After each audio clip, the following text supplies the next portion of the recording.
वहीं उत्तर प्रदेश के मुख्यमंत्री योगी आदित्यनाथ ने कहा कि गैर विवादित भूमि पर राम मंदिर के निर्माण की इजाजत मिलनी चाहिए। स्वागत योग्य है।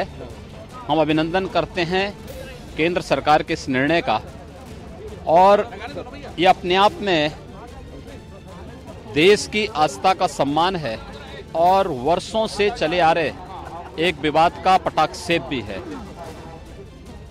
हम लोग तो शुरू से इस बारे में कह रहे हैं कि आज केंद्र सरकार ने जो एप्लीकेशन दिया है, हमें गैर विवादित लैंड पर तत्काल कार्य करने की अनुमति मिलनी ही चाहिए। हम केंद्र सरकार की इस पहल का स्वागत करते हैं, अभिनंदन करते हैं। में है इसके पीछे की वजह है, केंद्र सरकार ने एक अर्जी दाखिल की है सुप्रीम कोर्ट में, जिसमें कहा गया है कि गैर विवादित जमीन यानी 2.77 एकड़ के बाद की जो जमीन है वो राम जन्मभूमि को वापस दे दी जाए, न्यास को वापस दे दी जाए, यानी बाकी जमीनों पर स्टेटस को यथास्थिति बनाए रखने की जरूरत नहीं है। क्या कहता है अयोध्या, इस बात को जानने की कोशिश करेंगे। हम मौजूद हैं इस वक्त धर्म नगरी अयोध्या के राम भक्त हनुमान यानी हनुमान गढ़ी की मंदिर पर हैं। हमारे साथ बहुत सारे लोग मौजूद हैं और खुद हनुमान गढ़ी के पुजारी महंत राजू दास जी मौजूद है। क्या लगता है आपको, इस पर क्या कहेंगे? देर आए दुरुस्त आए, कम से कम सरकार चेती तो। जो हिंदू जनभावना, जो साधु संत जो चाहते थे, हिंदू जनमानस शुरू से मांग करते आ रहा है कि जहां पर भगवान श्री राम विराजमान है वहां भव्य राम जन्मभूमि मंदिर का निर्माण हो। और हिंदू और साधु संत सब भारतीय जनता पार्टी से अपेक्षा भी किया था, क्योंकि विकास के नाम पे किसी ने वोट नहीं किया था।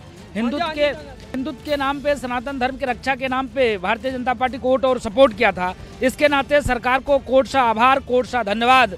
जो सरकार ने जो आज जो कदम उठाया है, सराहनीय कदम है, और उच्चतम न्यायालय को इसके ऊपर गौर और विचार करना चाहिए कि इस फैसला को मानकर जल्द से जल्द वो भूभाग जो है केंद्र सरकार को सुपुर्द कर देना चाहिए, जिससे आगे और काम बढ़ सके। कई सारे लोग ये कह रहे हैं कि इसकी जरूरत नहीं है, जो पूरी जमीन है वो एक साथ है, फैसला होगा तो पूरी जमीन का एक साथ होगा। ना, ऐसा नहीं, पूरी जमीन एक साथ नहीं है। अभी भी जो फैसला हुआ था वो जो जितनी जमीन 2.5 जो 77 जो है, सिर्फ उतने जमीन की विवाद है। अदर जो भी जमीन है, पहले कल्याण सिंह सरकार में जो उसको अधिग्रहण किया गया था राम टेम्पल के नाम पे विकसित करने के लिए, पहले भी विश्व हिंदू परिषद को उन्होंने दे दिया था कि राम टेम्पल विकसित करना है, वहाँ पे भगवान राम से जुड़े हुए 14 वर्षों में भगवान राम जो भी उन्होंने पूरे विश्व में घूमकर जो भी सनातन धर्म रक्षा करने के लिए, मानवता की रक्षा करने के लिए जो भी काम किया था, उसको बढ़िया से सुसज्जित करने के लिए कल्याण सिंह जी ने योजना बनाई थी। वो भूभाग है, विवादित कोई भूभाग नहीं है। मंत्री ने भी ये कहा था कि अगर सुप्रीम कोर्ट फैसला नहीं कर पाती तो ये मामला हमें दे दें, 24 घंटे में हम निपटा दें। हाँ, तो मुख्यमंत्री जी ने कहा था कि 24 घंटे में निपटा देंगे।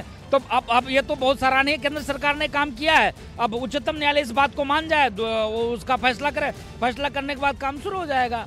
और बहुत सारे लोग हमारे साथ हैं अयोध्या में। आपको क्या लगता है, जो सुप्रीम कोर्ट में ये अर्जी दाखिल की केंद्र सरकार ने, उसका कितना असर पड़ने वाला है?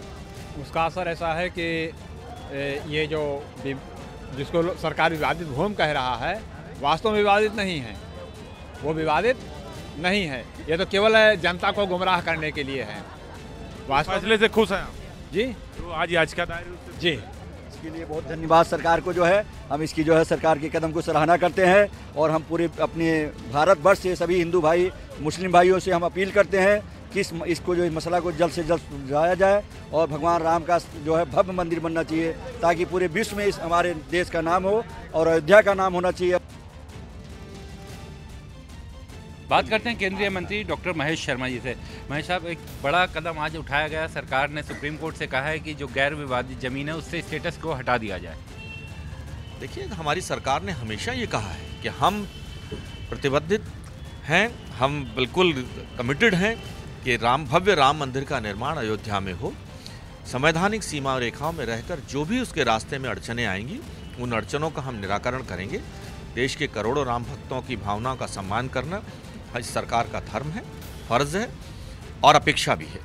और हम उन करोड़ों लोगों की अपेक्षाओं पर खरा उतरने के लिए जो भी करना होगा संवैधानिक सीमाओं में रहकर, सरकार ने आज, हमारे मोदी जी के नेतृत्व वाली सरकार ने आज एक जो सुप्रीम कोर्ट के सामने एक प्रयास किया है। मुझे पूरी उम्मीद है कि देश के लोगों काफ़ी कुछ विश्वास हो जाएगा कि ये सरकार ईमानदारी से जो कहती है वो करती है। तो क्या ये माना जाए कि जो ज़मीन है, गैर विवादित ज़मीन है, वो सरकार सुप्रीम कोर्ट से अनुमति मिली तो फिर वो राम जन्मभूमि न्यास को सौंप देगी? देखिए, मैं समझता हूँ कि इसमें कुछ अनुचित भी नहीं है। जिस 67 एकड़ में से 45 एकड़ भूमि का मालिकाना हक ही राम जन्मभूमि न्यास के पास है, और मैं तो कहता हूँ वहाँ के जो मुस्लिम भाई लोग हैं वो लोग भी चाहते हैं कि भव्य राम मंदिर का निर्माण अयोध्या में हो। ये तो कुछ राजनीतिक लोग हैं जो इसके बीच में अड़चन डालने की कोशिश कर रहे हैं। खानावत जी, सरकार का कहना है कि जो गैर विवादित ज़मीन है उस पे से स्टेटस को हटाया जाए और सुप्रीम कोर्ट का दरवाजा भी खटखटाया है। देखिए, जो गैर विवादित ज़मीन है उस पर जो यथास्थिति स्टेटस को रखा गया था उसको हटाने की मांग सरकार की तरफ से हुई है। कि जिस पर विवाद है वो विषय अदालत में है, सुप्रीम कोर्ट में है, उसकी सुनवाई हो, जल्दी हो, हम ये भी चाहते हैं। लेकिन ये सरकार चाहती है कि जो गैर विवादित ज़मीन है जिस पर कोई विवाद नहीं है, किसी का दावा नहीं है, जो करीब 67 एकड़ के करीब है, उनको उस पर स्टेटस को हटाना चाहिए। क्योंकि उस वक्त नरसिम्हा राव की सरकार ने उसको एक्वायर किया था और उसको न्यास को देने के लिए उन्होंने तब उसको एक्वायर किया था, तो वो ज़मीन देना चाहिए। न्यास ने भी सरकार का दरवाजा खटखटाया। न्यास का कहना है कि जो गैर विवादित ज़मीन है वो उसे सौंप दी जाए। तो क्या सरकार एक बार सुप्रीम कोर्ट से फैसला आने के बाद ये न्यास को सौंपेगी? ये भी लगभग फाइनल हो चुका है। जिस ज़मीन पर विवाद है वो मामला सुप्रीम कोर्ट में है। जिस ज़मीन पर कोई विवाद नहीं है, कोई दावा नहीं है और पहले से वो एक्वायर हुई ज़मीन थी, लेकिन बाद में उस पर यथास्थिति बनाए रहने का आदेश हुआ, तो वो स्टेटस को हटाया जाए, सिर्फ यही मांग है।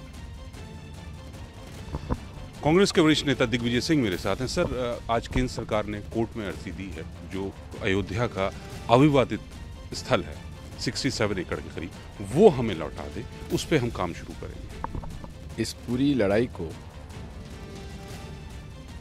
लड़ने वाले जो निर्मोही अखाड़े के लोग हैं उनसे राय लेनी चाहिए।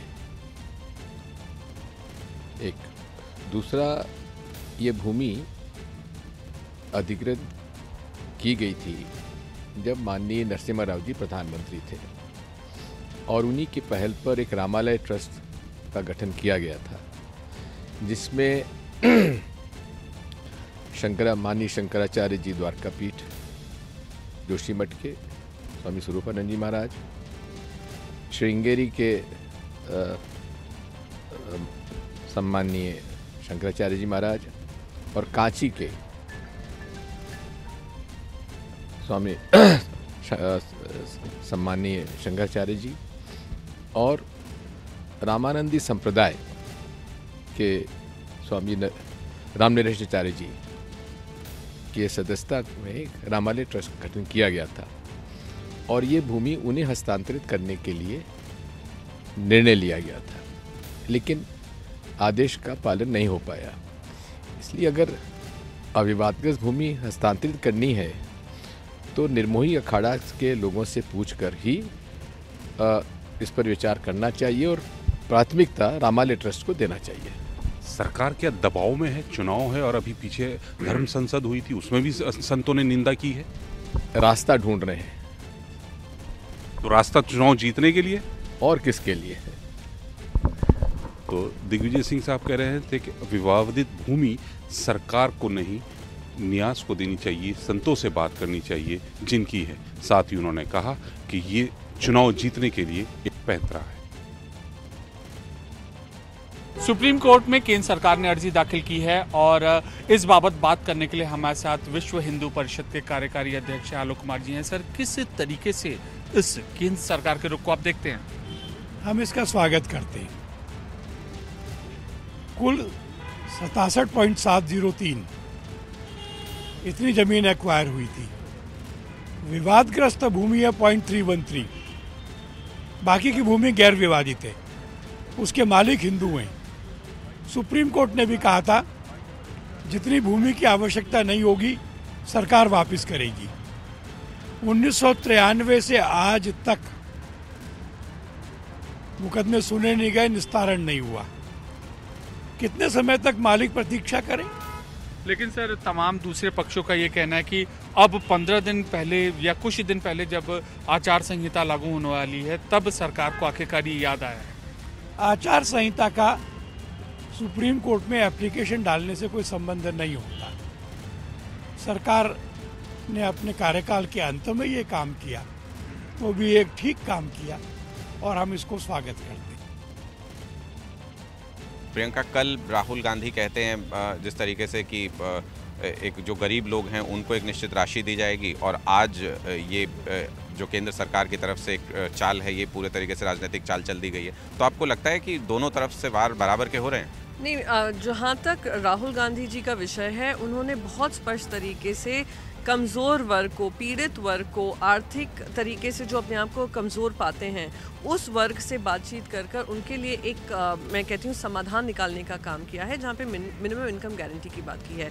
वो देश से जुड़ा हुआ मुद्दा है, देश की खुशहाली से जुड़ा हुआ मुद्दा है, और जो भारतीय जनता पार्टी ये सियासी खेल खेल रही है वो देश की जो अर्थव्यवस्था जो डगमगाई है उससे ध्यान भटकाने का काम कर रही है। लेकिन केंद्र सरकार या कहेंगे भारतीय जनता पार्टी तो यही कह रही है कि ये भी देश से जुड़ा हुआ मुद्दा है, आस्था से जुड़ा हुआ मुद्दा है, इसलिए इस पर एक शुरुआत कर रहे हैं कि जो विवादित नहीं है ज़मीन, कम से कम उसको वापस ले लिया जाए, उस पर शुरुआत की जाए। देखिए, बिल्कुल आस्था का विषय है, और आस्था को लेकर जिस तरीके की राजनीतिकरण और राजनीतिक फ़ायदा उठाने का भारतीय जनता पार्टी ने काम किया है वो 2 दशकों से चला आ रहा है। हर बार ये लोग अपने मैनिफेस्टो में ये वादा करते हैं, आस्था के साथ छेड़खानी करते हैं, वादा करते हैं मंदिर बनाएंगे और सरकार बनाने के बाद तारीख नहीं बताते हैं। तो अभी हर पक्ष की सुनवाई सुप्रीम कोर्ट में चल ही रही है। याचिका जो दर्ज की गई हैं उसमें ना ही भारतीय जनता पार्टी शामिल है, आरएसएस, वीएचपी, बजरंग दल। सुनवाई सुप्रीम कोर्ट में चल रही है, और कांग्रेस पार्टी ने हमेशा से ये कहा है कि जो भी सुप्रीम कोर्ट हर पक्ष को सुनने के बाद निर्णय लेती है उसका सम्मान करना जो भी राजनीतिक दल सत्ता में होगा उनकी जिम्मेदारी होगी। उसके ऊपर राजनीतिकरण करना मैं मानती हूँ अपनी जवाबदेही से बचने का काम हो रहा है, और जो देश की जनता के बीच में सवाल उठ खड़े हो रहे हैं भ्रष्टाचार को लेकर, बेरोजगारी को लेकर, किसानों को लेकर, महिलाओं को लेकर, युवाओं को लेकर, उससे ध्यान भटकाने का काम हो रहा है। लेकिन कांग्रेस की इस पर क्या स्पष्ट तौर पर राय है कि जो गैर विवादित ज़मीन है उसको क्या सरकार ने जो एक्वायर कर रखी है वो वापस मिल जानी चाहिए या उस पर स्टे रहना चाहिए? सुप्रीम कोर्ट का जो डिसीजन होगा वो सुप्रीम है, संविधान भी ये कहता है, और हर देशवासी की जिम्मेदारी है कि सुप्रीम कोर्ट को अंडरमाइन करने का ना काम किया जाए और किसी तरीके का दबाव बनाकर निर्णय बनाने का काम ना किया जाए, क्योंकि उससे सियासी फ़ायदा किसी पक्ष को होता है। Supreme court will decide and it will be the supreme decision. ये सब बातें तो प्रैक्टिकल नहीं मुझे लगती हैं, क्योंकि कोई भी गवर्नमेंट हो, ये गवर्नमेंट भी जानती है कि कल्याण सिंह को अगर सज़ा हो सकती है सुप्रीम कोर्ट का ऑर्डर वायलेट करने के लिए, तो योगी को भी हो सकती है।